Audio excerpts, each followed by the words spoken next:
اب یہ P S D P سے پیسہ نہیں آتا, یہ فیڈرل گورنمنٹ یا پروونشل گورنمنٹ کے فنڈ سے نہیں. تہران, صرف تہران خود ہی پیسہ اکٹھا کرتا ہے, اور $500 ملین ہے. $500 ملین اکٹھا کرتا ہے تہران, اور اس لیے وہ ماڈرن سٹی ہے سینکشنز کے باوجود. اس کے مقابلے میں کراچی میں دیکھیں کتنا پیسہ اکٹھا ہوتا ہوگا. میں نے کوئی اندازہ لگایا تھا, ایک دفعہ کیلکولیٹ کیا تھا, $30 ملین بھی نہیں ہے اس کا. تو اس لیے کراچی کا جب تک مینجمنٹ سسٹم ٹھیک نہیں ہوگا تو کراچی میں بھی یہ جس طرح کو ہم ماڈرن شہر چاہتے ہیں اس کا بننا مشکل ہوگا. اسی لیے جو یہ لوکل گورنمنٹ جو الیکشنز آ رہے ہیں, یہ ضروری ہے کہ کراچی کو اٹانومی دی جائے. یعنی کراچی جس طرح تہران چلتا ہے, نیو یارک, لنڈن چلتا ہے, اسی طرح کراچی کی بھی جو الیکشن ہو, جس طرح ہم اب لاہور کی کروا رہے ہیں, ہم اسلام آباد اور پشاور, جو ادھر پنجاب میں اور کے پی میں الیکشنز ہو رہی ہیں, وہ ایک ڈائریکٹ الیکشن سے ایک شہر کا میئر الیکٹ ہوگا, اور وہ بالکل اسی طرح شہر کو چلائے گا جس طرح ماڈرن سٹیز چلتی ہیں جن کا میں نے نام لیا ابھی. دوسری چیز کہ جو ہم نے کراچی ٹرانسفارمیشن پلان کے اندر جو وعدے کیے تھے, وہ مجھے بڑی خوشی ہے کہ وہ سب چل رہے ہیں. نالے صاف کرنے والے اور یہ جو فریٹ کا کوریڈور ہے, یہ بہت ہی ضروری ہے, کیونکہ سارا کراچی اس طرف کنجیشن ہو جاتی ہے, وہاں پولوشن علیحدہ ہے. لیکن جو مجھے سب سے زیادہ خوشی ہے اور جس کو میں خود وابڈا کے ساتھ اور وابڈا کے چیئرمین کے ساتھ خود فالو اپ کر رہا ہوں, وہ ہے K4 کراچی کا پانی کا مسئلہ. اور یہ ہمیں سب کو پتہ ہے کہ یہ جو عذاب آتا ہے کراچی کے لوگوں کے اوپر, اور خاص طور پہ جو بیچارہ غریب طبقہ ہے, ان کو جو پانی نہیں ملتا, بیسک چیز ہے پانی. تو اس کے لیے میں آپ کو خوشخبری یہ ہے, جس طرح ابھی اسد عمر نے ٹائم لائنز آپ کو دی, کہ اگلے مہینے انشاءاللہ یہ اپروو ہو کے تو اس کی گراؤنڈ بریکنگ شروع ہو جائے گی. اور انشاءاللہ یہ ہم اندازہ لگا رہے ہیں کہ 14-15 مہینے کے اندر یہ کمپلیٹ ہو چکے گا. تو 2023 میں انشاءاللہ یہ آپ دیکھیں گے اگست سے لے کے سپٹمبر تک ہمارے خیال میں کہ ہم کراچی تک کنجر لیک سے پانی پہنچا دیں گے. اور یہ کیونکہ مجھے سب سے زیادہ ڈیمانڈ اس چیز کی آتی تھی, تو مجھے اس کے لیے توجہ بھی میری پوری اس پہ, اور میں آپ کو انشاءاللہ خوشخبری ہم دیں گے اس کی جب کراچی تک پانی پہنچ جائے گا. اس کے علاوہ جو دو چیزیں میں اور سندھ حکومت سے کہنا چاہتا ہوں کہ دیکھیں, ہم نے ایک وہ کام کیا ہے پاکستان میں جو کہ ڈیولپ ملکوں میں بھی نہیں ہے, ہیلتھ کارڈ, ہیلتھ انشورنس. ایک کمزور یا غریب گھرانے کے اندر ساری ریسرچ ایک چیز بتاتی ہے کہ جو گھرانہ غربت کی لکیر سے اوپر بھی ہوتا ہے, ایک بیماری کی وجہ سے سارا گھر غربت کی لکیر کے نیچے آ جاتا ہے, مقروض ہو جاتا ہے. تو اس لیے میں نے یہ فیصلہ کیا تھا کہ اللہ کبھی مجھے موقع دے گا تو ایک یونیورسل ہیلتھ انشورنس پاکستان میں لے کے آؤں گا. اور مجھے بڑی خوشی ہے کہ پہلے پختونخوا میں ہماری حکومت تھی, انہوں نے شروع کیا, لوگوں نے کہا کہ خرچہ برداشت نہیں ہوگا, اور بڑی اس کے اوپر ہمیں شروع میں لوگوں کو شک تھا کہ یہ نہیں کامیاب ہوگا. آج پختونخوا میں سارے خاندانوں, جتنے بھی خاندان ہیں پختونخوا میں, سب کو ہیلتھ انشورنس مل چکی ہے. 10 لاکھ روپیہ ایک خاندان کے لیے کسی بھی ہسپتال میں جا کے اپنا علاج کروا سکتے ہیں. اس کے بعد پنجاب میں ہم نے شروع کیا, تھوڑے سے ڈسٹرکٹس میں شروع کیا, اور اب جنوری سے لے کے مارچ تک سارے پنجاب کے اندر ہر خاندان کے پاس ہیلتھ انشورنس آ جائے گی. بلوچستان بھی اب تیار ہو گیا ہے, جدھر ہماری حکومتیں ہیں آزاد کشمیر میں اور گلگت بلتستان میں, وہ بھی تیار ہیں, ادھر بھی وہ اب ہیلتھ انشورنس لے کے آئیں گے سب کے لیے. تو سندھ حکومت کو بھی میں کہنا چاہتا ہوں کہ یہ صوبوں نے سارے کنٹریبیوٹ کر رہے ہیں,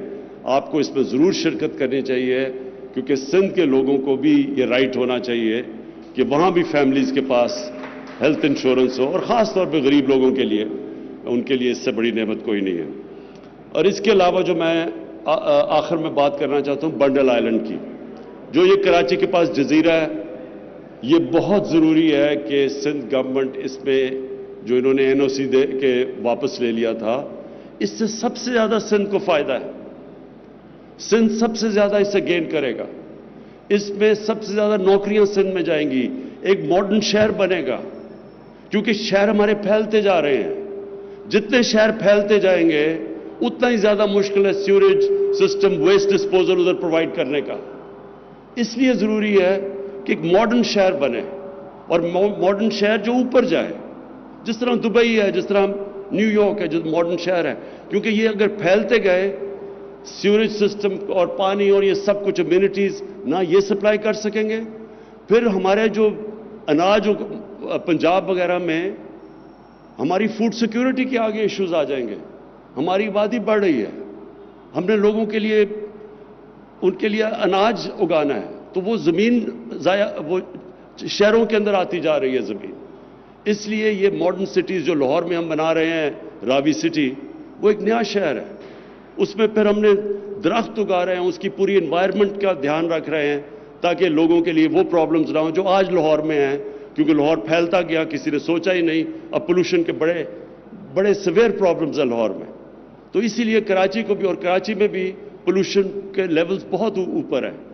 یہاں بھی ضرورت ہے کہ آپ کے ایک ماڈرن سٹی بنے جو اوپر جائے، اور ساتھ پھر آپ اس کی ویسٹ ڈسپوزل، سیوریج ٹریٹمنٹ پلانٹس، یہ ساری ماڈرن فیسلٹیز لگیں۔ تو اس لیے میں پھر ریکویسٹ کرتا ہوں سندھ گورنمنٹ کو کہ آپ کو اس کی اجازت دینی چاہیے، کیونکہ سارا فائدہ سندھ کو ہے۔ فیڈرل گورنمنٹ کو تو صرف فارن ایکسچینج جو آئے گا جو ہمیں فائدہ کرے گا، وہ بھی پاکستان کو فائدہ ہے۔ تو دو ہیلتھ کارڈ اور یہ بنڈل آئلینڈ، یہ بڑا ضروری ہے کہ سندھ گورنمنٹ اس کے اندر شرکت کرے، اور جو ہم جب چیزیں کرتے ہیں تو میں چاہتا ہوں کہ ہم مل کے کریں، کیونکہ سندھ کے بھی پاکستانی لوگ ہیں، ہمارے لوگ ہیں سارے۔ تو مجھے افسوس ہوتا ہے کہ جب آٹا 20 kg کا بیگ یہاں 250 روپے زیادہ مہنگا بک رہا ہے باقی پاکستان سے، پنجاب سے، اگر یہ کوآرڈینیشن ہو تو یہ کوئی ضرورت نہیں ہے کہ پرائس کا ایک ہی ملک میں فرق ہو، اور 250 روپیہ بڑا فرق ہوتا ہے غریب لوگوں کے لیے۔ تو اگر ہم یہ کوآرڈینیشن کر کے چلیں تو یہ ہمارے ملک کا فائدہ ہے۔ میں آخر میں پھر سے آپ کو خراج تحسین پیش کرتا ہوں، SIDCL کو، اسد عمر آپ کو، عمران اسماعیل آپ کو۔